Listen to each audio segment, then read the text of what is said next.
and they prepared for what would be the most momentous day of their lives.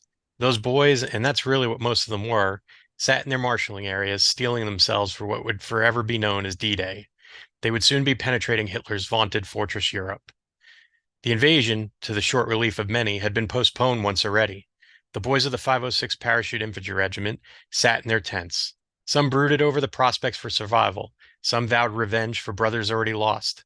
Others occupied their minds with cleaning their rifles or sharpening their trench knives for the 100th or so time. Many played cards or craps with their newly issued invasion money, which changed hands as quickly as it went from the dispersing officer to each trooper. The uniforms were as unbearable as the weight to board the aircraft. They wore their wool uniforms underneath their jumpsuits, and the whole ensemble had been impregnated with CC2 to ward off a chemical attack. Unfortunately, CC2 had the undesirable side effect of making the wool itchier and tackier to the touch. It also sealed the fabric so that both the uniform sets trapped the body heat. Hell, the higher-ups even had them turn in their beloved jump boots for treatment. The boys got nickel haircuts, blackened their faces with soot and coffee grounds, tied on silk invasion maps around their necks, and hung their cricket noisemakers from shoestrings. A healthy dose of rigger's tape was applied to keep equipment cinched tight to the body. You didn't want to lose gear during a jump. Your risers could get caught and wreck your descent. They put on their Mae Wests and flipped their musette bags forward on top of them. Nervous hands became steady as they did for real what they had practiced 100 times. The parachutes were handed out. They had previously tried them on for fit, so they got their kit bag with their chute in reserve. Buddy helped Buddy strap on the harness and pack. The boys winced and complained heavily as the groin straps were J-hooked into the D-rings. Griswold bags were snapped on and the belly band with reserve were attached and tightened. Finally, the newfangled British leg bag was strapped to their right legs and the drop rope to their harness. The bags were only meant to hold about 20 pounds of gear, and as one jokester told me, we packed 'em like a broad would pack 'em, everything but the kitchen sink. Some sink troopers packed close to 80 pounds of equipment in them. It would not work out well. It was still light out due to British double standard time. The boys sat about waiting for the order to board their aircraft. They didn't have much choice with all the weight they carried. They read letters from Ike and Colonel Sink and stashed them between their helmet and liner. And when the time came, each trooper needed help to stand and board. It was like pushing mules up a steep Italian hillside, only these mules weren't resisting. They just couldn't pull the weight up by themselves. With an Air Corps crew chief at the top of the stairs pulling and the jump master at the bottom pushing, each stick finally loaded. Once they were seated, the final checks were made by the crew and the engines roared to life. The shuddering C-47s made their way to the taxiway and once cleared, rumbled down the runway, finally leaping into the air. The sink men were finally on their way to the longest day. And with that, welcome to the We're Not Lost Private Podcast. I'm Joe Muccia, and that's Leighton Hughes, and this is our pre-D-Day extravaganza, what we call it, Leighton? Yeah. Yeah, We're suppose we're it's gonna good. give it a shot, right? Yeah, we'll try. Yeah. Yeah. Thanks to everybody for bearing with me as I read that. It was a little something I composed a few years back, and I like to post every June 5th. Kind of captures what a lot of the 506 paratroopers had told me over the years about their time spent in the marshalling area. I thought it pretty much tried to capture all the little details to kind of give everybody a little insight into what these guys were going through just before they even entered the fight. When you think about all the equipment they were carrying and all the preparations they had made, not to mention studying the sand tables and looking at all the aerial photographs, and studying the intelligence about their drop zones and their objectives, they really had their hands full getting ready to head in there and do the job. Yeah. I mean, I'd say from listening. Sorry, looking at myself as someone that seemed to be stuttering, and my screen seemed to be stuttering. No, from listening to you, I mean, it sounds, my gosh, it feels like you've nailed it on the head because you've captured it. Sorry, you've really have captured it. I mean, obviously, I've never experienced that, but from listening to you, and like as you said, that was self-composed, and my gosh, yeah, really feels like from watching all the documentaries, and like I said, you've just pulled it from the guys and their own experiences. So that was really, really beautiful. Really, really sort of captured it, I think. Yeah, absolutely. Thanks. And I'd say we're not trying to downplay what the um, fellows were going through and the amphibious elements of Operation Overlord and their movement. In fact, I'd say those guys probably had it a little bit worse because they had to board their ships prior to and put to sea. And the weather was so bad, some of them spent most of the voyage across the channel seasick. And so I think they got a bit of a raw deal, but I mean, I think that the tension and the buildup um, is probably the same no matter what.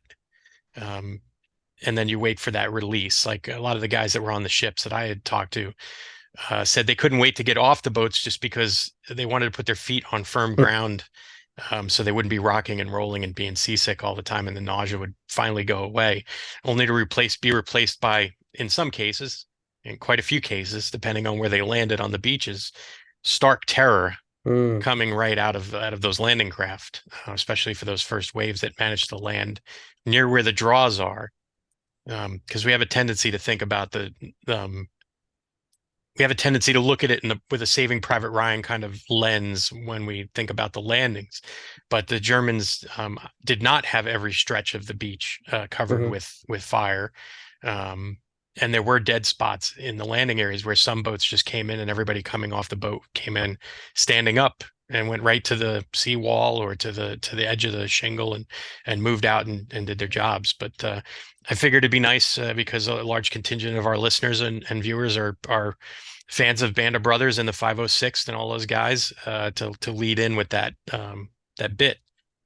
But before we went on, we were talking about the anniversary and how disappointed the two of us are that we're not in Normandy right now. Yeah. We have lots of friends that are over there. Yeah, it's hard looking at social media to see the people over there, see speaking to Chris Langwa. I mean, if he is listening to this, he's just told me that he's waiting on the next flight out to Paris, so he's lost 2 days. So I absolutely feel for him because he's expected to be there. But I've not, Scott Gibson played Ak Haldane, who's going across with Wishes for Heroes or Walking with Heroes or whatever the hell they've called. Which is great, cool. He's obviously there, to support which is pretty awesome. I mean, it would have been class, been amazing to have seen, the the actors from Band of Brothers do that parachute jump. I mean, Yeah, I had a message from Alex, 'cause, helped them out with Curry Heat to Normandy. They did a fundraising recently and asked if I was going. I said, not this year. Left it too late. I left it too late. I think I was so tired after last year's when I thought I'm leaving it, when obviously, yeah, the place I was staying in, which was perfect, I've sold out, sorry, not sold out. Yeah, booked up really quickly. So I couldn't even go there, which would have been great. And there was nothing, well, if there was stuff around, it was really expensive. And then trying to find the ferry time, and it just became a bit of a hassle. And it didn't line up with the dates of the Airbnb I'd found. And it just, yeah. So yeah. would, I found a bit of much of the same thing going on. Although for me, I had to budget time off because I'm leading a private tour over there at the end mhm. of June, which is nice. I'll still get to get over there and see everything. But I did one of the anniversaries a few years back, and it has its pluses and minuses, obviously. And you spoke to the biggest one, which is finding, you know, Mm. accommodations that are not exorbitantly priced, and then just being able to get to and from a lot of the events and places because it's so overcrowded. Um, and it has a bit of a carnival atmosphere that I'm not a big fan of. But I did Yeah, want to send out some shout outs to friends of ours, Woody and Mag over there doing great things, especially Mag doing some escort duty with Best Defense Foundation, I believe it is, yeah, and our friends Sean and Diana and Johnny Mack are over there with the all airborne battalion jump team that are jumping with the actors. And obviously Alex and George and everybody that are over there and Nolan. I'm not trying to slight anybody, and Christian and all the other actors that took part that we got to see yeah, in Toccoa doing all the really hard work first, where they're learning how to jump out of a plane before executing a few jumps, and they boys all seem to be ready. But it's I'm glad to see so many yeah, friends over there enjoying themselves. But yeah. I mean, Also want to send a shout out to all of our Patreon supporters out there. Thanks for everything you do, helping us keep the lights on. We purposely put out some things for our paid subscribers um, that they get that everybody else doesn't get. So if you want to get access to those things like our newsletter and photographs and trip reports and things like that, please consider becoming a subscriber. $3 a month, and I guarantee you're getting a lot for your $3. If you do decide to become a subscriber, you can catch us on Spotify and Buzzsprout and YouTube. And if you're on YouTube, please like and follow us. It also helps contribute to keeping the lights on. But with that said, we promised a show to talk about Easy Company just prior to Overlord, and then to talk about a little bit of the myth versus reality of Day of Days. Um, and I think the best place to start is that idea that place where they're in the marshalling yards, right? They're in the marshalling, the cantonment areas, which the boys nicknamed the sausages because they were packed like sausages into. Um, they were staying in tents, but they were fairly comfortable. They were on cots, but lots of blankets. They were being fed probably better than they had been ever since they left the States. Um, a lot of them likened it to being fattened up for the slaughter. Hmm. Um, and like I said in the little preamble, they were sharpening their knives and getting their weapons and equipment ready. But a lot of them played sports when they weren't in briefings. They had a lot of downtime to relax. There was a lot of reading. Music was playing over the loudspeaker system in the cantonment areas, and you don't get to see a lot of that in band. And there's that nice little Yeah. sequence in the beginning of episode one where the Winters and Nixon kind of walk out and they talk about civilized time for civilized men and all that. They did a really beautiful job, by the way, in the set decorations and having everything, all the actors dressed appropriately, all the extras and the special ability extras all looked Hmm. fantastic.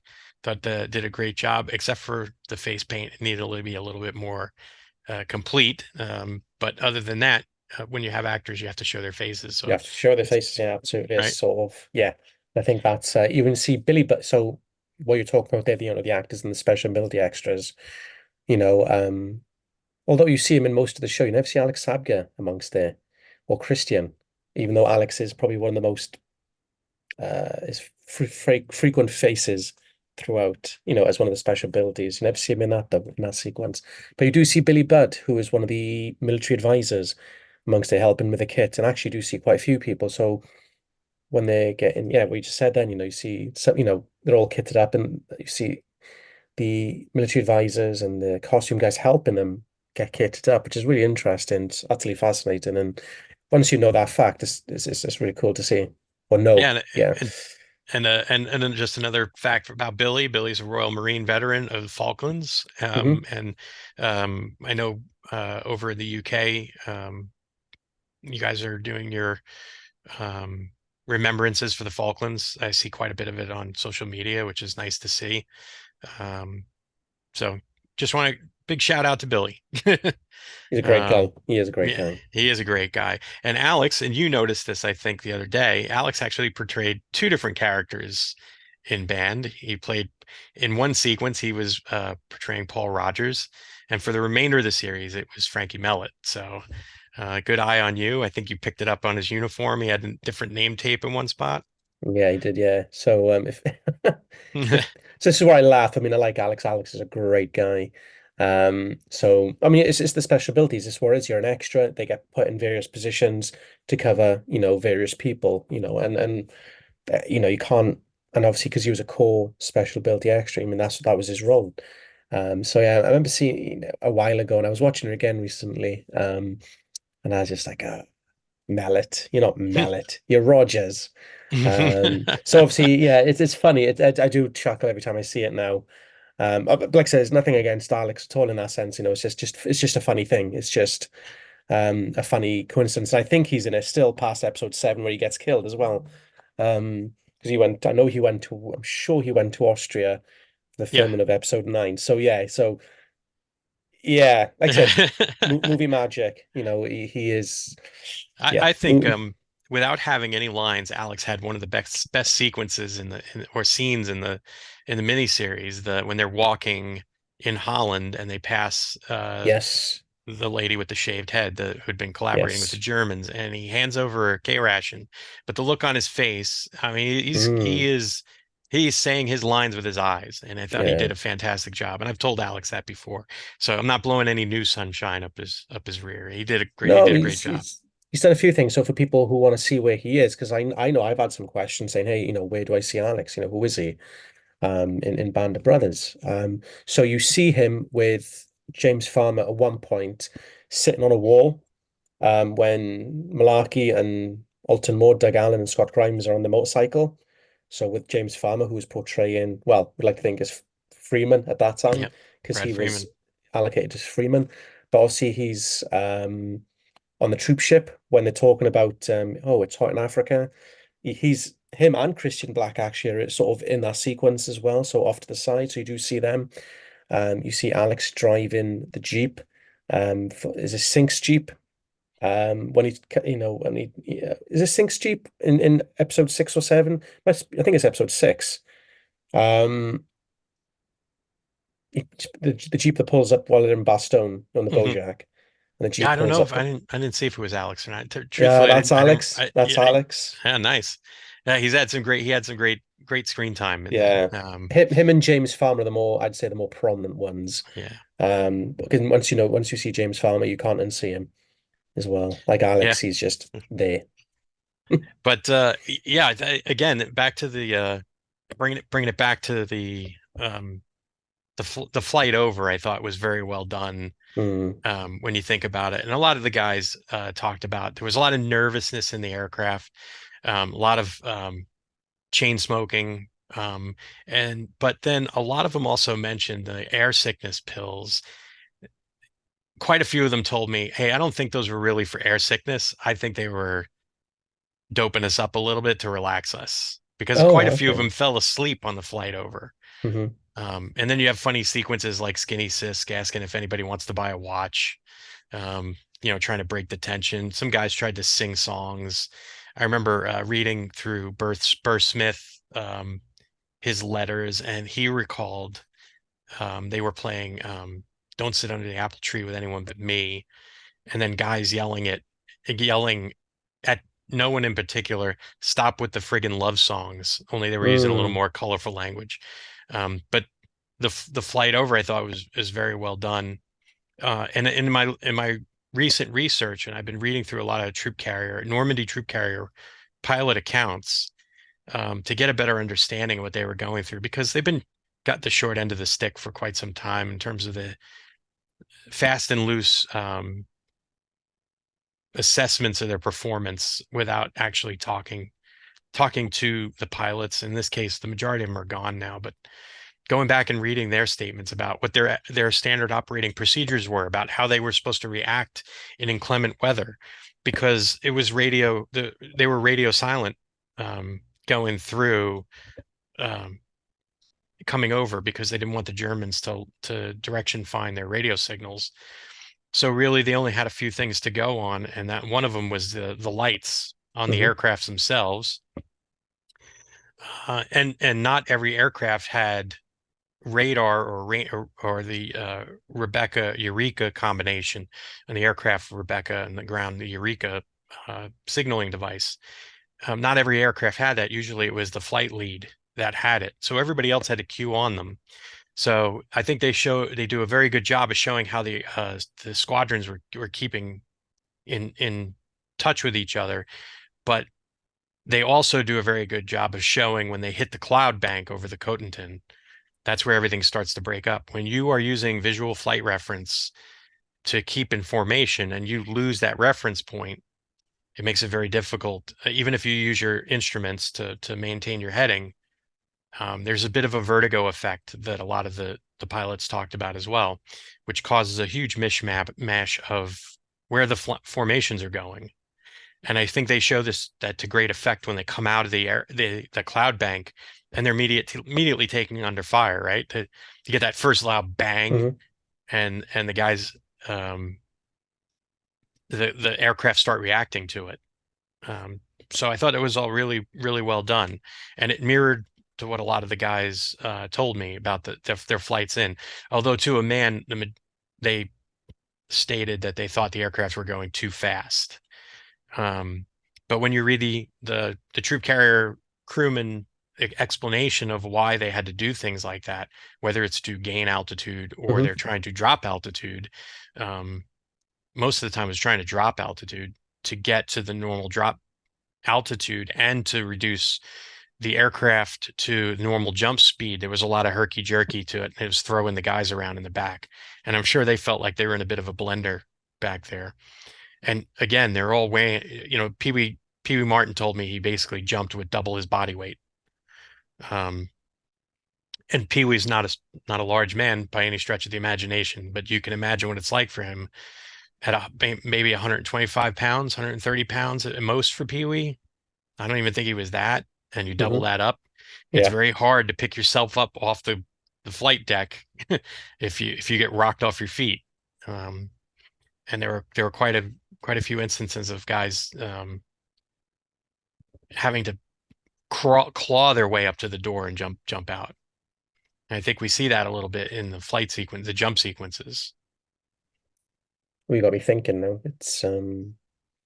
We certainly see them getting thrown around a little bit. And Yep. obviously you talk about that nervousness as well. So I think if you're nervous, I think probably any slight movement will have you more worried. So that's probably why they thought, that it was very all over the place because they're already on edge because of what they're doing. So I think, and again, this is their first time into combat, where previously, and this is it, it's just you go back to say the Eighth Air Force, where, the Norton bomb site, those bombs in perfect conditions, right into the pickle barrel, as hear on Memphis Belle, and that was that phrase, you can drop into a pickle barrel. So, but obviously the conditions when they went over to Europe and fighting that air war was completely different. So, and it's the same with this with Easy Company. It probably sounds a bit random what I've spoken about. Obviously, when they've been training previously, and doing the jumps, it's not been in a combat situation. It hasn't, it probably hasn't been simulated. Please correct me if I'm wrong, but it's been a smooth ride around England, where they've jumped out and are as close to be perfect in conditions for what they're doing. So when they go into Europe or flying across to France and Normandy, that's not perfect conditions. Like you said, you've got the weather, you've got they're going into combat for the first time. You've got, like the pilots flying into combat probably for the first time as well for a lot of them. They're going to be nervous. So this, so it's you've moved away from those perfect conditions in Right. training. No plan survives first contact. You are now going across to Normandy, anti-aircraft fire. Was there enemy fighters at all? I think we'd had domination over the air war. We controlled the air at that point, didn't we? Yes, I don't think we saw any German fighters until after the landings began. So Okay. no, they didn't have to worry about the fire. And there were Fires. fighter screens up, if I remember correctly, as well, Hmm. further down into the peninsula, so as not to interfere with the um, troop transport flight plans coming Hmm. in. Because remember, they come around, they fly down southwest around Jersey and Guernsey, and then cut across the peninsula. So they're actually heading northeast as they cut across the peninsula, heading for the drop zones. So it's not um, flying straight down and in and then back out again. Hmm. They actually had to come across enemy territory with full loads of fully loaded aircraft. Um, but a lot of the guys, to go back to the leg bags, hitting that prop blast and having them torn right off of their legs. And again, the wise guy that I referred to in my write up there, in my little preamble, that was Bill Garnier who told me. He's like, yeah, guys were just stuffing everything into these things. And I apologize to anybody who was offended by the use of the word broad. That was Bill. Okay. I was quoting Bill. And if you've known him, if you spent time with him, that was a word he used. And it wasn't meant to be derogatory. No, it's But like, he yeah. said, when I had a reproduction leg bag actually, and they were only meant to take about 20, 25 pounds. And Hmm. on average, they were getting 40 to 80 pounds of stuff stuffed into them. Yeah.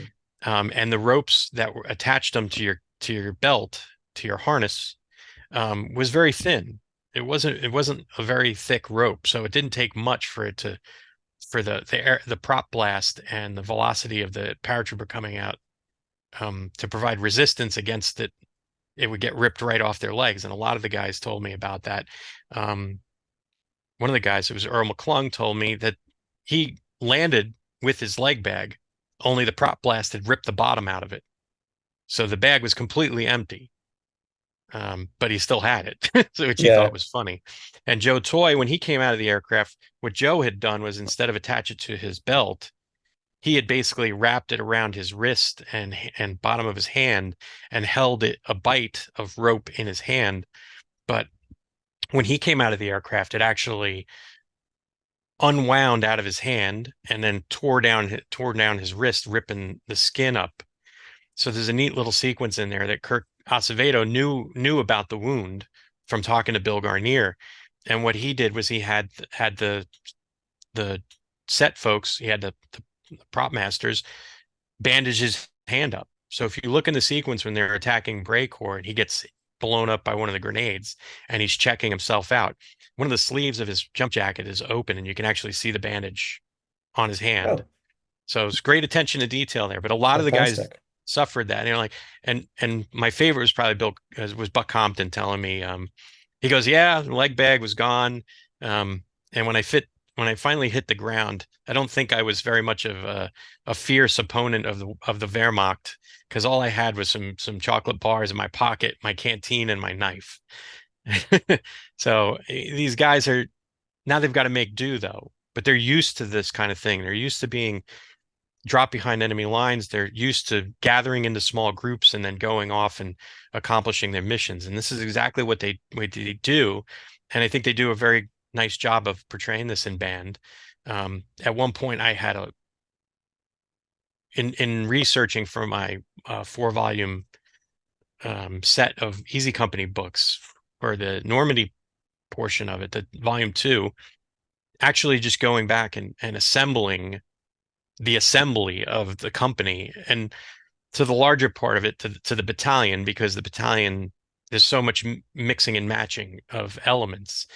But they show this to a degree in band when they start linking up everybody, and they do a fairly good job of it, fairly accurate job. And because they had all of Winter's notes and they talked to a lot Hmm. of the vets, and they were able to kind of piece this together and get a fairly accurate view of how at least those initial gatherings occurred. Lipton with his 282nd guys meets up with Winters.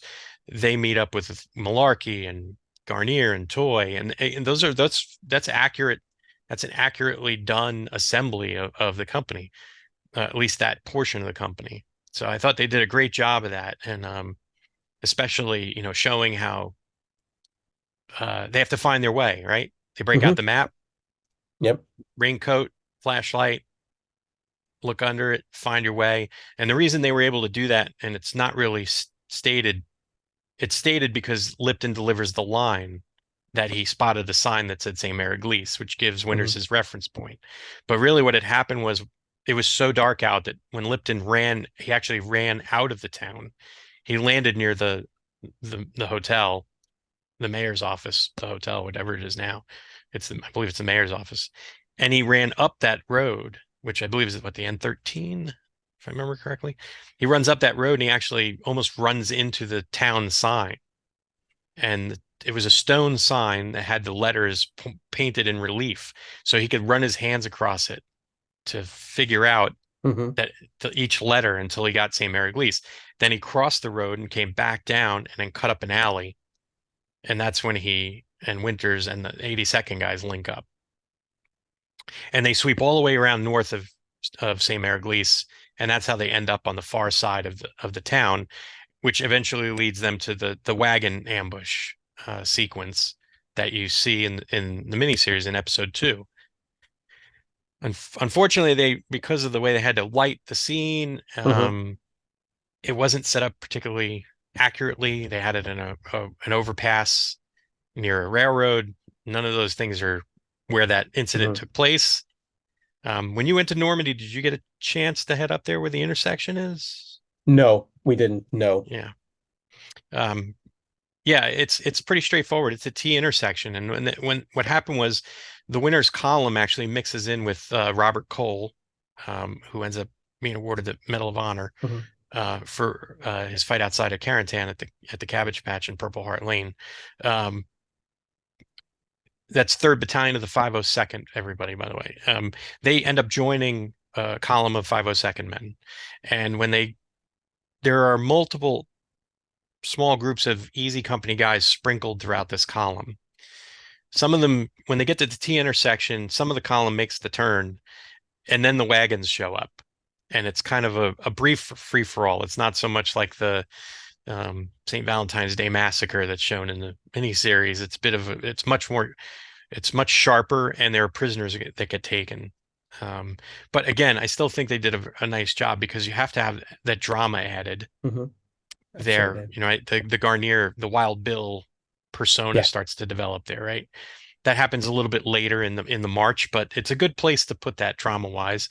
Um, I found it interesting in talking. We talked to Eric Gendronson a while back about the level of swearing in the miniseries, and Winters took exception to the sequence where um, the Garnier character says "fine Quaker."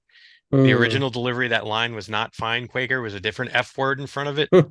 And Winters basically called Tom Hanks and said, "Fix it, or I'm pulling my support." And it got fixed in post. Yeah, they made Frank go in and redo the line. So it's pretty interesting when you think about that. But Yeah, it is. um, Yeah. and then you get the sequence where they it starts to become daylight and they find the dead troopers and the dead Germans, and they're able to resupply weapons. You saw that happen quite a bit. Carwood ends up with his carbine. Bill ends up with a Thompson. Hmm. All that is fairly accurate. Yeah. And Winters lost his gear too. You know, they show it fairly accurately as well. The one thing that wasn't accurate about the Winters landing was he didn't land near a guy named Hall. He landed near the A Company 506 supply sergeant, John D. Halls, who that was supposed to portray. Andrew Scott, by the way, who's gone on to a pretty fantastic career in his own right. We were just watching Sherlock the other day, and he's in it. um, Halls joins later when the second battalion, the bulk of second battalion arrives outside of Breakcore Manor, and Halls does ask to join in the assault, and Hmm. he is killed during the assault. But those inaccuracies shouldn't take away from anybody's No. viewing pleasure. I mean, again, the drama is there. It is not a documentary. It is entertainment. It is there to tell a story. Are they attempting to tell it accurately? Yeah. You can't fault them for the things that No. they've done and how they portrayed it. Um, It was pre-internet as well, so for a lot of things, or being able to do some due diligence, the internet was probably, it was in its very infant stage at that point. So it's not like it is now where you can, rely on it quite heavily. There's probably still a lot of research and speaking. Like I say, you talk about Hall and Halls.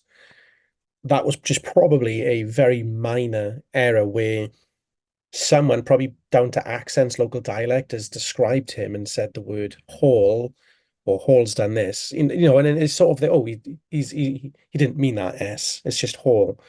So I think maybe that's what's happened there, possibly. But I and think there is a Hall on the 506 roster, but he's end up uh, he dies in one of the planes that gets shot down. well, I mean, I'm trying to remember the monument at Brickhall Manor because I think it's wrong as well. Because I think they've got it as Hall and I want to say Private. So you said he was a sergeant. Um, I want to say he's either a technician or a PFC. Halls was either a technician or a PFC. He was a mortarman in Second mhm, Battalion headquarters in the 81 millimeter mortar platoon. He actually worked for Moose Heiliger. After Toccoa, Moose mhm. went to Second Battalion headquarters and took over the 81 millimeter mortar platoon. John D. Halls was one of his soldiers. So, um, Yeah, I'm glad that we were, you know, later efforts by historians to identify who the correct trooper was, Yeah. to make sure he's properly credited too. I mean, Hmm. a lot of people think it was just easy company, and we're kind of skipping forward to Break Corps, but I don't mind doing that because um, there's a lot to unpack with Break Corps. But a lot of people think, you know, Break Corps is just an easy company show, and it's not. It has elements of regimental headquarters, service company from regimental headquarters, the Second Battalion headquarters, Fox and Dog Company. It's really a battalion Hmm. show with reinforcements from regiment and service company. Like Gerald Lorraine gets a bad rap Yes, he does. in this episode, which is funny because I think we've talked about it in prior podcasts where it was actually Bill Garnier who missed the German the first shots, Hmm. and it was Lorraine that nailed him. And then the German kept calling for a medic, and then Bill shot him again. So I mean, there he gets a bad rap, but Yeah. he was awarded the Silver Star 2 times for gallantry in action, including Breakhor Manor. And at one I think. point, he was Sorry. the Germans were throwing potato mashers into the trench, the communications trench with them, and Lorraine was picking them up and throwing them back out. And he did it at least 2 times that I've been able to to prove from other troopers' comments. Um, I mean, Incredible. that's pretty gutsy for a guy who got called Sink's Jeep driver, which he was. He was one of Hmm. two that Sink that used to drive Sink around. I think that's going back to, real life to Hollywood, isn't it? I mean, again, people, and I think this is where sort of it hampers, it sort of tints his good name because you do see that he has got the Silver Star at the end of that episode. It mentions it. You think, what's he got the Silver Star for? He hasn't done anything. He is useless.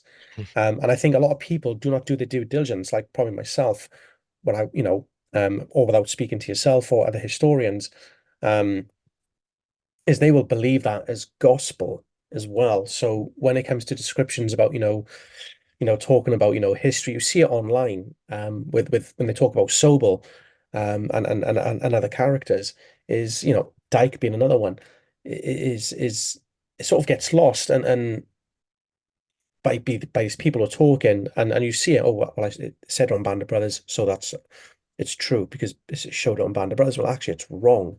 You are wrong. And you're right, so it's down to that narrative of making Easy Company look like this rock star of a unit where they were probably just, like I said, they were a very small cog in a massive machine, one of many small cogs. Like I says, they were just, I remember watching Band of Brothers, this is when I was 20 years old.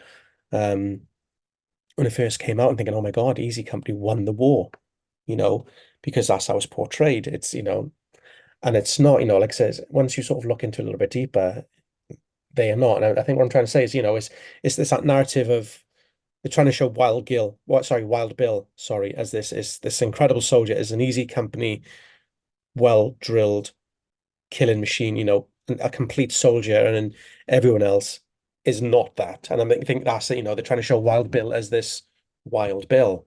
That so if they showed it as him missing that shot and Sink's Jeep driver getting the shot, it doesn't look good for the overall narrative. So I can see why they've done it, but it's just for people out there, it's just do a little just if you're watching something on television, just Yeah, do a I little I think bit do. what you said was really prescient too, because in speaking with the men over the years, they would be the first one to tell you we were just part of the larger force. And I have no problem saying that I thought that they were based on my experience and then knowing what I know about them. I have no problem saying that they were an exceptional small unit. You know, they were an exceptional parachute rifle infantry company, but they were in a division of exceptional parachute Mhm. infantry companies, along with another division filled with exceptional uh, units. So I have no problem saying that they were exceptional, but they were no different and no less or more so exceptional than the other units that were in Yeah. in the parachute infantry and the glider infantry um, regiments of both the divisions. And and I'll extend that to the British paras as well. Finely tuned, finely trained parachute infantry across the board. There's a reason why they are kind of looked at, them and obviously first special service force, the first special service brigade. These units are all looked at as the precursor to like modern special forces for a reason, because of the level of training and their capabilities. And I, but there is a tendency on a lot of people to just look at what they see and then not be interested enough to do a little bit Hmm. extra research. Yeah. And you can't fault people for that, right? No, They're you watching a can't. TV series and Absolutely. so it falls on people who, historians and folks like us that have a podcast that talk about that type of thing to kind of bring a little bit of the truth to the story. But I feel like we're doing it and we're not doing it in a way that downgrades anybody's performance. Yeah. Um, I mean, that's the same were there guys that were scared? Yeah, of course, there always is. 110%. That doesn't make them any different than any other unit. There's going to be high end performers, and Bill was considered one of the bravest Hmm. soldiers in the entire company. But he would never tell you that. You'd have to Yeah. talk to somebody else. And so these guys are no different in that regard than any other unit that you talk to a vet from. Yeah. I mean, you look at Cobb. I mean, he got a bit. Did he get a bad rep? He was quite an experienced soldier. He was an experienced soldier, wasn't he? Didn't he join before, well, before Pearl Harbor? Yeah, he had served in the First Armored Division in North Africa. So, I mean, the thing with Cobb was they took the writers, and I give them a lot of credit. They did a lot. Um, and again, like you said, pretty much before widespread internet, um, especially the housing and passing of information on the internet.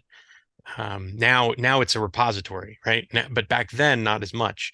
Hmm. And so they could go only with what the vets told them. And sometimes they picked and choose the things they wanted to accentuate, like the Webster piece in when he comes back from the hospital and they're in Hagenau. And they choose to show him being alienated by the other members of the platoon. And by his own account, he wasn't. It was like coming back home to a family, Hmm. when all the people that he knew and cared about. Um, so I think they had to. There's a little bit of drama driver there, right? They have to drive the drama. Absolutely. And in this case, I think they did it with Spears a bit. They did it with Cobb. By all accounts, if you read what the other men have written about Cobb, was he was very easygoing and very good natured, but he was a mean drunk. So they took the third portion of the character Mm, description and took off with it, right? got you. And some of that might have been Craig's decision as an actor, right? To Hmm. go with that because it depends on who you are in the cast, right? Some of the guys knew they had enough cash in their role, like a Garnier or a Lipton, Hmm. to go to the director or go to the writers and say, I don't think that's right, or Scotty Grimes and say, I'm not doing that, or he wasn't there. So I'm going to pull myself out of a screen. But if you're a younger guy like Craig was, and you're not a primary cast member in terms of top 10 billing, Hmm. maybe you feel a little less secure going to the writers and the director and Yeah. saying, I think they're not really pulling this off in the spirit of the way it should be done. Yeah. I mean, what was it? Donnie Wahlberg, he used to speak to, I think there's I want to say episode 7, where he was told to take his helmet off, and he's like, I don't think this is right. So obviously he'd ring up Donnie, sorry, Carwood Lipton, say, hey, is this right? He'd say no. Helmet was on her all the time. So obviously he'd say, no, no, no, I'm not taking my helmet off. I think it was all for dramatic effect. And he's like, I'm not taking my helmet off. And he kept his helmet on because obviously he's got quite a distinguishable face as well, being Donnie Wahlberg. But I think with Craig, I mean, you see that mean drunk certainly in episode 8. You see it Um, in the replacements episode too, when he's talking to Doug so yeah, and where Mark and McAvoy. yeah, absolutely. So you're thinking, God, that's got me thinking that now, looking at a completely different perspective. Was he drunk? You could probably say he was drunk and he probably was because they're on the pub. So he's had a few jars, and Yeah, he's a great understandable, right? character. And he's and the thing is, Craig, you talk about, being good-natured, Cobb being good-natured and a very gentle soul. Craig Heaney is exactly that. Yeah, we did He that is, episode with I think he it was is, yeah, he was on that's it right. and with you and Matt when we did We Happy Few. We did that episode, and I had a Yeah. great time with him. He's hysterical, Oh, he and is. especially listening to him and Dexter go back and forth at each other is It's priceless. brilliant. By the way, And um, having spent some time with him, in Normandy a couple of years ago, and even on the phone, when pre-Normandy, and I haven't spoken to him for a little while actually, but he is such a nice guy, and I call him he's my favorite Geordie. He's not a Geordie, from Newcastle. He's so and he calls me him, and he calls me his favorite Scotsman. I'm not Scottish, so that's what he is. He's very good-natured by that. So gosh, yeah, I don't know what he's like as a drunk. I think he's teetotal. I don't know, but such a nice guy, such a nice guy. So yeah, and so going back to Cobb, I mean, yeah, he gets hit in the plane over as well, doesn't he? So, but and that that's guy, a great story in itself. mm, Cobb getting hit in the aircraft because originally the Luz character. Well, this comes from George Luz Sr. because he was actually interviewed for a local newspaper. I think it was around the time when the book was coming out, and George wrote out or was interviewed and laid out everything that happened up to that point. He basically went to Welsh and he said, "Hey, look, I got this stupid leg bag. It weighs a ton. By the time I get out, by the time I get up, I'm not going to make it out the door." mm, So Welsh tells him, "Go ahead and switch with Cobb." So they swap places and Cobb gets hit. I mean, and mm, George Sr. spoke about that at the book release about, you know, basically Welsh saving him from getting hit. I mean, that's one of those combat coin flips that happens, right? That luck of the draw in this case. I think yeah, I posted one time on my Facebook page about somebody telling me there's no luck in combat. And I said, no, luck is present in combat. You either have good luck or bad luck. There is no luck. yeah. Um, I mean, and you could probably that down to Sobel and Meehan. yeah, Sobel got removed, and obviously, had he not been removed as commander of Easy Company, he'd have gone down as well. So, I mean, in one sense, some of the guys of Easy Company would have got that wish. yeah, But yeah, it is that, those little things, that happened certainly back then. Yeah, it's really interesting. And yeah. Lucky for John Smiling Jack Miller. Okay, he was an Easy Company guy. Um, right before they went to the marshaling areas, all the companies transferred guys in. Like Bill Wingate started out in Easy Company and First Platoon as a machine gunner, and literally days before they went to the marshaling areas, um, Bill Evans transferred him out. The two of them did not like each other; they didn't get along, and Evans used that as the impetus to transfer Bill Wingate up to Second Battalion headquarters. So he ends up going into combat with guys that he really doesn't know very well. Um, and they receive a number of replacements, and Jack Miller ends up getting put into First Platoon's fourth squad. Now, for Normandy, the majority of the platoons had two rifle squads and one mortar squad.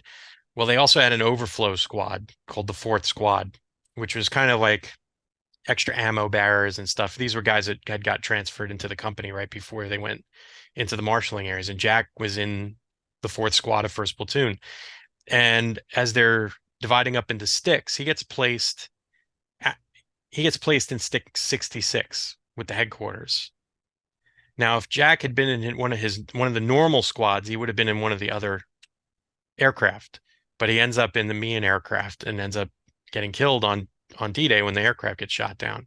Again, there's that luck or the lack of luck, the bad luck that ends up um, being his downfall. So I mean, it's luck is there, and sometimes it doesn't work out in your favor. And um, I thought that they did the me and crash about as tastefully as they could do. mhm, There were a combination of observations of different veterans, and there were other 506 aircraft that were shot down. So sometimes you wonder who saw what. Like yeah, according to Bob Brewer, ends up becoming a platoon leader in Easy Company. He said that the Meehan aircraft had parapacks on it that were loaded with Bangalore torpedoes, and the Bangalore torpedoes were hit and exploded. And he said, "Oh, it disintegrated the aircraft." Well, it did. And, other people that were in 67 and 68 watched the aircraft get um, lanced by 20 millimeter cannon shells, and then kind of roll over catching its wingtip on the hedgerow on the field near Bezaville and cartwheeling in. So I think they did as best they could with it and as tastefully as they could, because you notice right as the crash occurs, they cut away, and you have Hmm. that very, I like to call it majestic view of all the aircraft and the men coming out as you hear the whistling of the shells going by. And I just think it's, you're as a when I watched it the first time I watched it, and I was a young 30-ish, 30 something year old guy. I was like, go, go, go. You're watching and you've seen all these guys coming out. And in the back of your mind, you're thinking, oh, Jerry, you're going to get it now. Because now the boys are going to get to shoot back when they're on terra firma. And I thought that was just a brilliant sequence, the way that whole It thing was was. put together. But again, that whole congregating of elements and then moving um, down to um, where their objectives were, and we don't really get to see them get to their objectives until episode 3, um, because they were supposed to head down to Causeway 2, which nowadays, if you come off of Causeway 2, you go past Roosevelt Cafe, right near where the Utah Beach Museum is. You go right past the Richard D. Winters Leadership um, Memorial, and down Causeway 2, and eventually you'll end up at Saint Marie du Mont. These are all part of the 2nd Battalion objective areas. So 2nd Battalion is supposed to open up Causeway 2, and they're supposed to hold it open.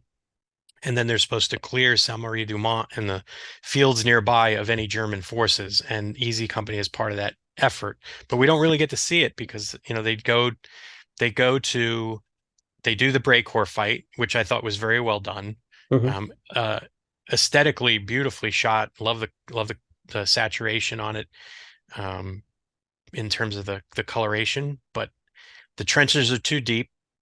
A lot of the guys told me they were basically maybe a foot deep, so you had to crawl through them to get from point A to point B. And the only time you'd expose yourself was when you made your charges into the gun positions. And the gun position was a dogleg position, like you see in the miniseries. And there's been some Hmm. debate over the years of it being 4 guns in a single line. Um, it wasn't 4 guns in the single line. Almost all the vets I interviewed and all the vets I spoke to and all the notes from the vets that were at Breakcore said it was a dog leg position. So that means you had one gun up on the short leg, then you had a machine gun position at what would be the crook of the dog leg, and then the other three artillery positions were up the long leg. So when they go in and attack the machine gun position first, and then from there, they fan out, take out gun 1, and then come back on the long leg and work 2, 3, and 4. By the time they get to 4, they're almost out of ammunition. And by the way, by the time they get down to Breakcore, it's about 8:30-ish. By the time this whole entire engagement is done, about 11:30. So, I mean, beautifully shot, beautifully done. Hmm. 15 minutes, we're done here. No, not really. It takes quite a bit longer. Um, and there's a lot that goes on. During that time. There's duels with the machine gunners who were positioned at the far side of the field. They had originally, those guns had all been facing in the opposite direction because they thought the parachuters were going to land in the field more towards Utah Beach. So they were facing in that direction. So when the assault comes in, it takes time for the German gunners to swing their guns around before they can start engaging where the cannons are, which is where the attack comes in. And then later on, you have Nixon go out and he gets what he said was the first 2 Shermans that come off of Utah Beach, and is able to use them to clean out the machine gun positions once the artillery pieces are done. Um, I do like to talk about that 4th artillery piece because that's what everybody refers to as like the Spears gun, right? Because he undertakes the assault. Hmm. Um, I think they do the right thing there. They give Matt Settle a nice moment where he comes in and he says, "You mind if Company takes a crack at it?" And Winters was, by all means, that from everything that the major wrote, that was exactly right. Um, Easy Company had taken a few wounded at that point, and they needed to pull back off the guns. And it was good to have a few members of Dog Company, couple of members of Fox, including Len Hicks and a couple other guys, Julian Hauk, who gets killed there. He gets sprayed by a Schmeisser, and gets killed. So there's quite a few other members of the 506 that fight there. The warrant officer, Andrew Hill, Hmm. he's the regimental ammunition officer. Nobody knows why he was there. Why was he crawling up there to that Yeah. gun position? He runs into Lipton. This is all correct. Lipton is going back to get the explosives so they can finish off the guns, and he runs into Hill, and Hill picks up his head and is killed. Um, Halls is killed during one of the assaults going to one of the gun positions. A lot of people think he was killed by a booby trap grenade, which is not true. He was hit by fire coming from the area of where the machine guns were. He was hit by a single round. We don't know if it was a quote unquote sniper or if it was just a stray machine gun round that hit him, but he wasn't killed by a booby trap. And then quite a few of the men, like Len Hicks, gets hit and has part of his calf blown away, but he's able to. Buck Compton actually patches him up, and he pulls back, and he ends up coming back, rehabilitating and coming back and serving out the rest of the war with the 506. So there's a lot of guys that don't get a lot of mention. They're the Easy Company machine gunners are running low on ammo. A guy named Virgil Red Kimmerling comes up, obviously called Red because he's got bright red hair. He's a fantastic machine gunner. He comes up with his A gunner, and they begin supporting the assaults on third and fourth gun. So there's lots of guys that get in on the act of clearing those gun positions, and I do like how they do the spears assault. But I'd like to get your thoughts on that too. Um, how he leaps out of the trench and they have the Buck Hmm. Compton character kind of saying, "What is he doing?" Yeah, yeah, yeah, yeah. Quite a few of the guys said something like that to me. Like, I mean, yeah, you would think that, you're supposed to. I think they're trying to put, for me, yeah, you're right. What are you doing? Obviously, yeah, in reality, you say like, that trench is like a foot long, foot, sorry, deep. But obviously in this, you think you've got that incredible cover. Why would you do that? And he is, but I think again, it's that going back to that Wild Bill sort of, Hollywood narrative. It's trying to show him that as this fearless leader. They're planting the seed of this is the guy, this is a leader, this is a fearless leader. Um, for those of us, so certainly me at the time, I hadn't read the book at that point. I didn't know who Spears was going to end up to be. Um, so obviously you're seeing him now, like I says, as that fearless, yeah, leader. I'm trying to think of the right word. Because yeah, obviously in the Carentan episode, you see him as this no nonsense, no nonsense answer. I was thinking of, where he kills a prisoner, kills prisoners, um, or allegedly. So that's episode 3, I think, different. But yeah, I think that's what they're doing. I mean, at yeah, the they're setting time, that legend up, right? I yeah, mean, exactly that. The Legend of Spears, because you see him do something similar in episode 7, where he's links up with Fox Company, or yeah, Fox Company, to create that line of communication, when they're attacking Foy.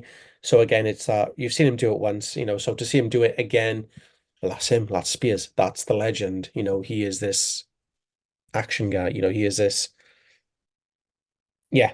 yeah, I Um, think I think you're right, and I think because a lot of it is based on truth.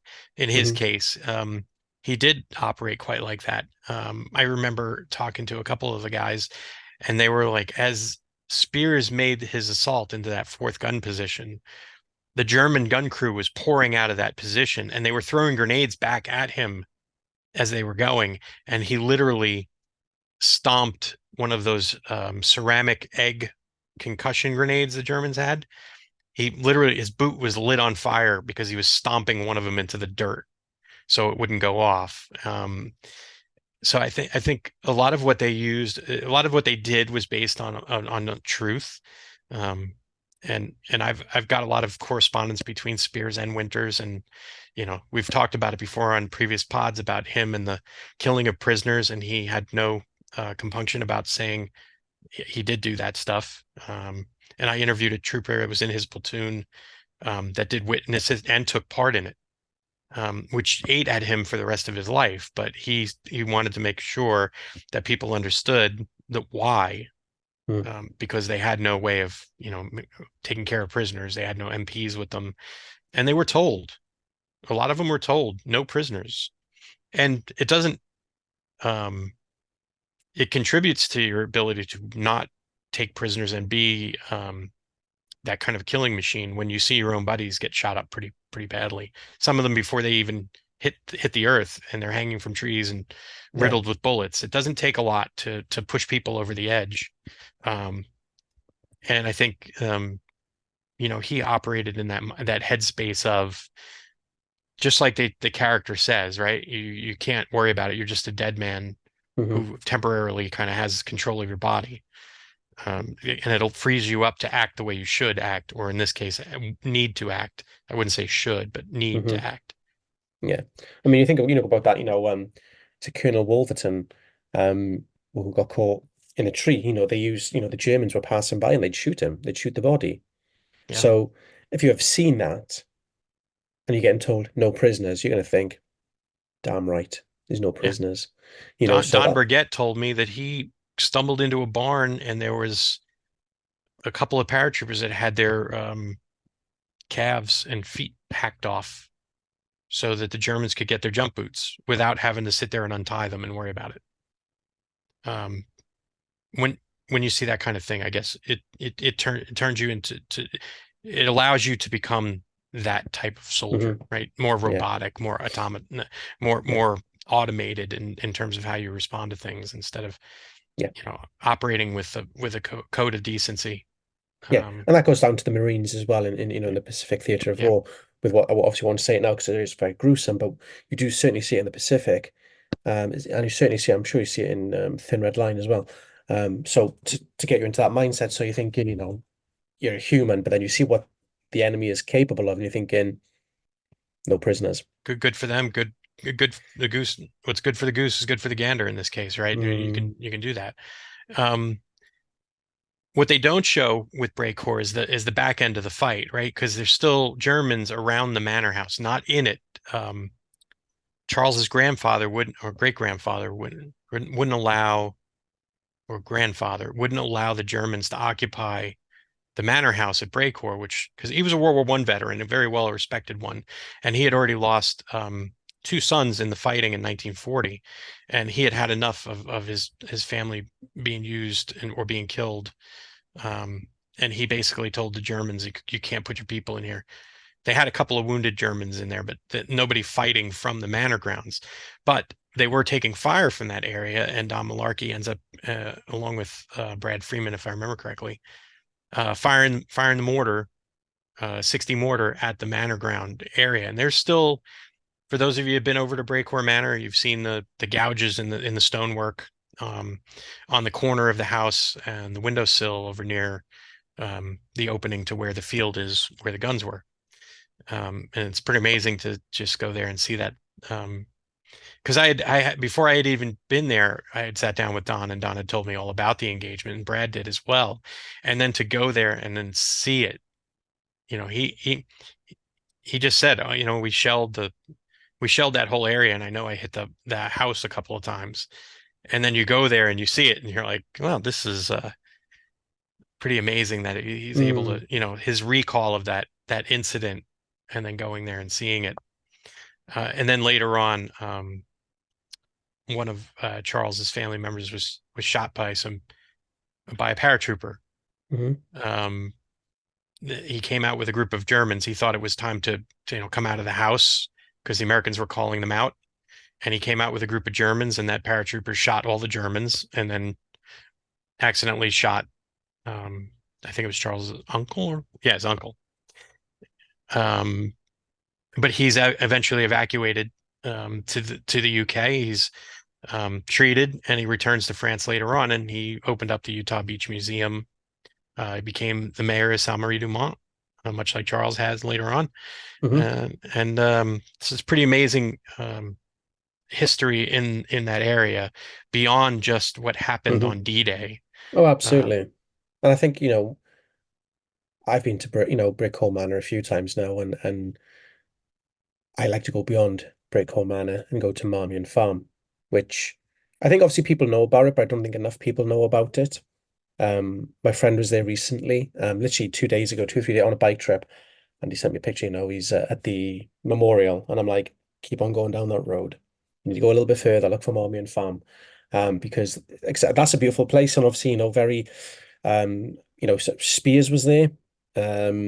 He It's passed by just it. He didn't yeah, go into Marmion. He basically hit the that four-way intersection right outside where the farm hmm is, and he made a right and went south.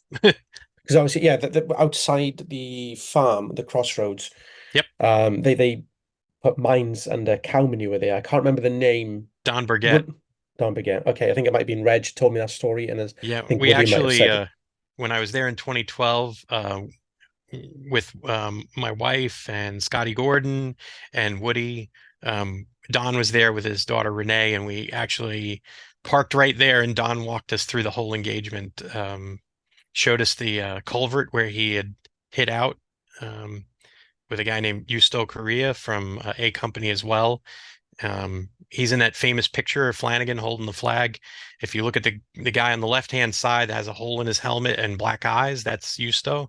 Um, yeah, that was a pretty amazing experience to be over there. But yeah, Don Mm. told us about putting the Hawkins mines out in the road and covering them with cow pies, so the Germans wouldn't see the mines right away.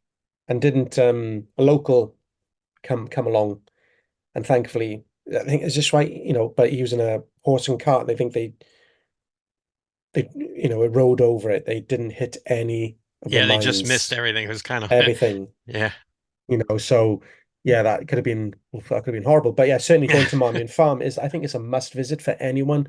The house is, it's not abandoned. Well, it is abandoned, really, but the family still own it, but they don't want to sell it. This is what yep, I've been told. yeah. They live in Paris.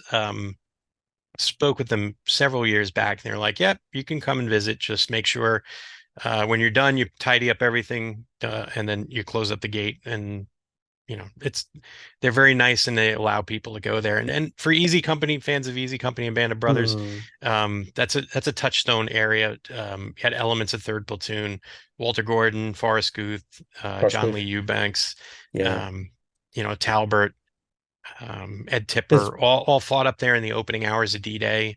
There's a lot of famous pictures. yeah. Forrest ended up carrying Rod Stroll's camera into combat because Rod couldn't carry it because he had no place to put it. And then Forrest put it to good use. So Goody was out there snapping lots of shots. One of my favorite photos. And let me see if I can share this with I'm sure everybody's seen this picture before, but I'll share the screen in case you haven't, but I'm sure you have. Come on. That photo of Forrest in Marmion. Can you see that?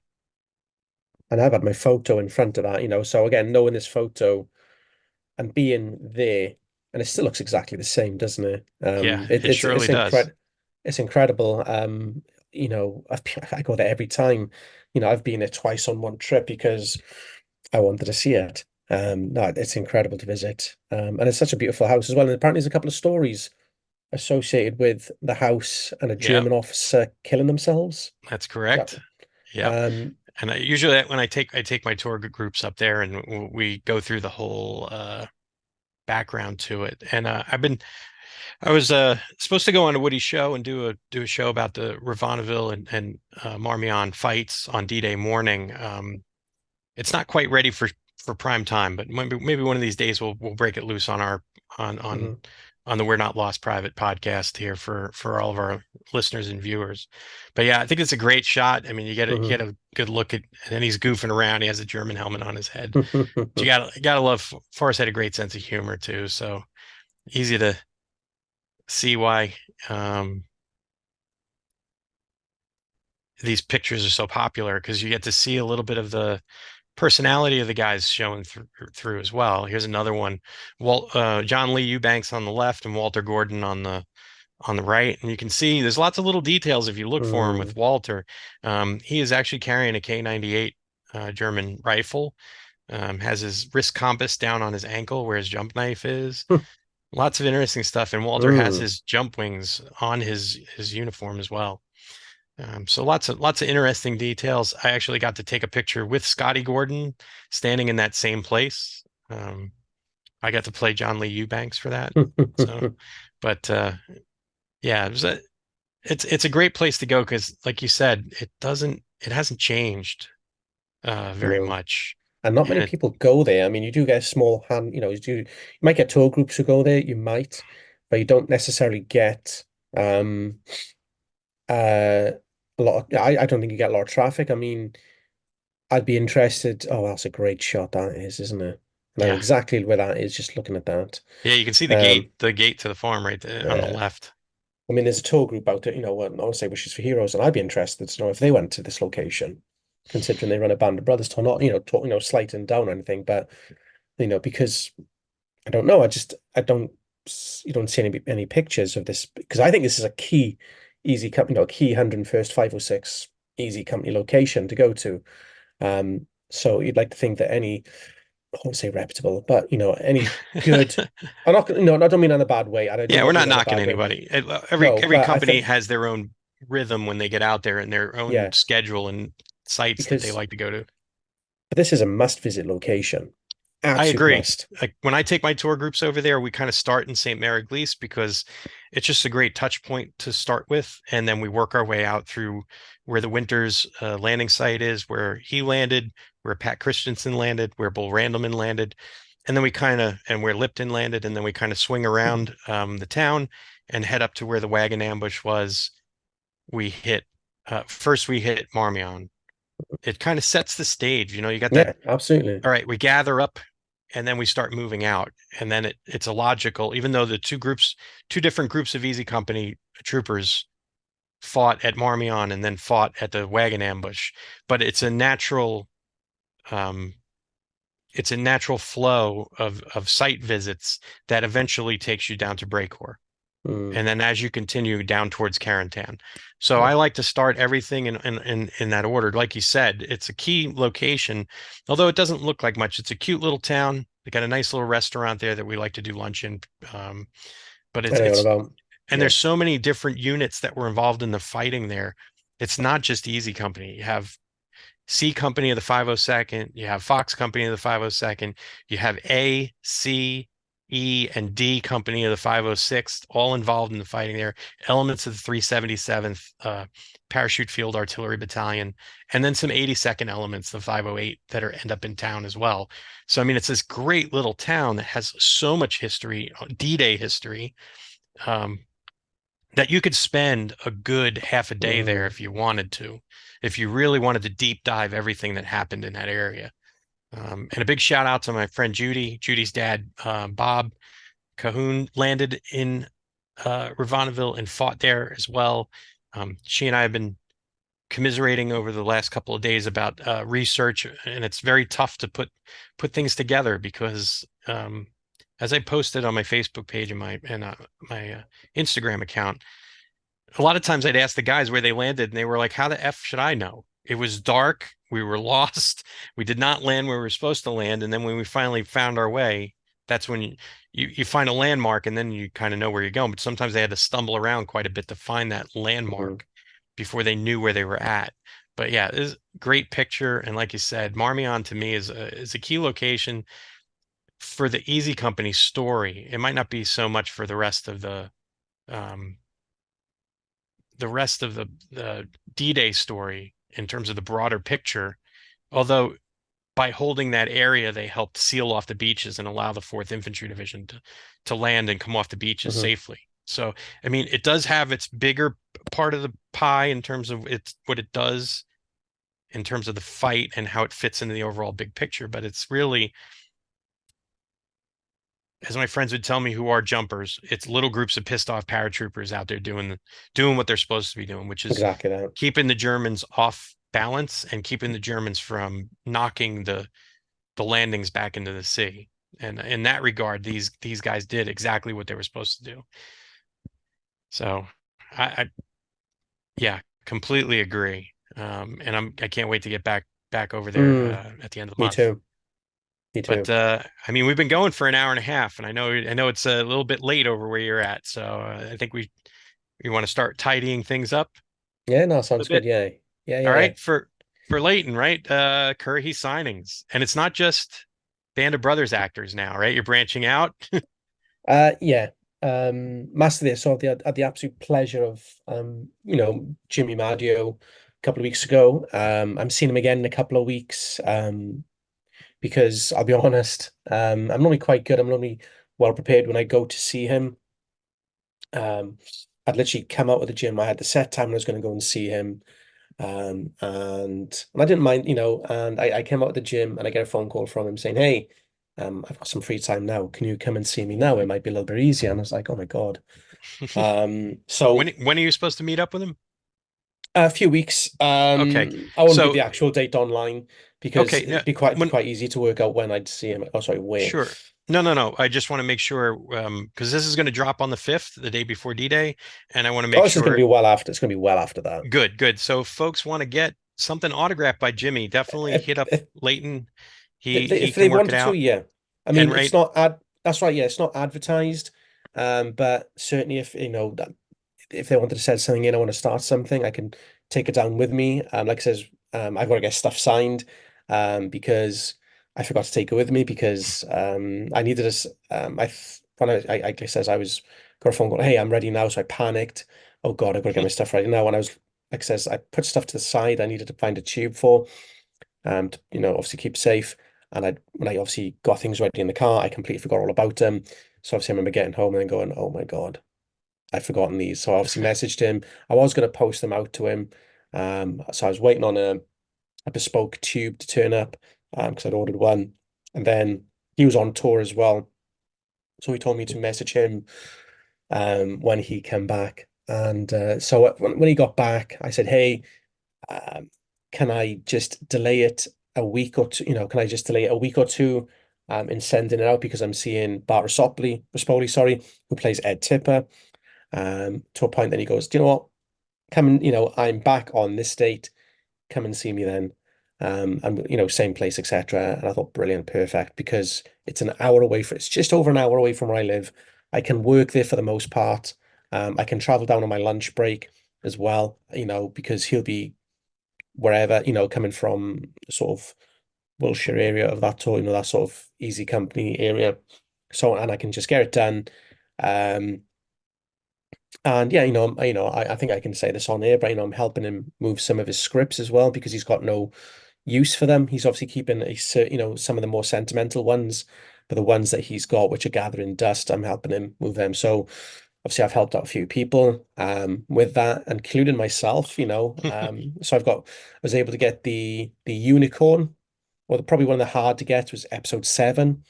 That's probably nice. the hardest, one of the hardest ones to get. That I found. I don't know about you, Joe, but that's certainly so I was able to get that, and knowing, it was Jimmy's because it's got little notes on it and everything like Yeah, that, which it's a is little incredible. sentimental now, right? Absolutely, it's a nice, little piece. So obviously, yeah, you talk about branching out there, so Masters of the Air. I mean, that's going to take a bit of work because, I think it's a little bit different to Band of Brothers, but I think I need to do a little bit more advertising of the fact. I can't just rely on my page. And obviously, there's a number of Facebook groups I need to sort of dip into. hmm Um, Yeah, but if you're uh, interested in maybe getting a Bart's autograph who played Ed Tipper, or Jimmy who played obviously Frank Percani, or if you maybe want to see if Jimmy would want to part with one of his remaining scripts, mhm. hit up Leighton on we'll have the link for his page for anyone who wants to contact him. If you're interested in touring, any of the Easy Company battle sites. I put on one 2 week tour late in September, which matches up with the Liberation of Eindhoven, which is nice. We're always there for the Liberation Parade. There's information on my website. I'll have the link posted in the notes for this particular episode. Again, this will be out on the 5th of June. Right in time for you as you travel to Normandy if you're going to listen to on the plane or in your car or wherever you're at.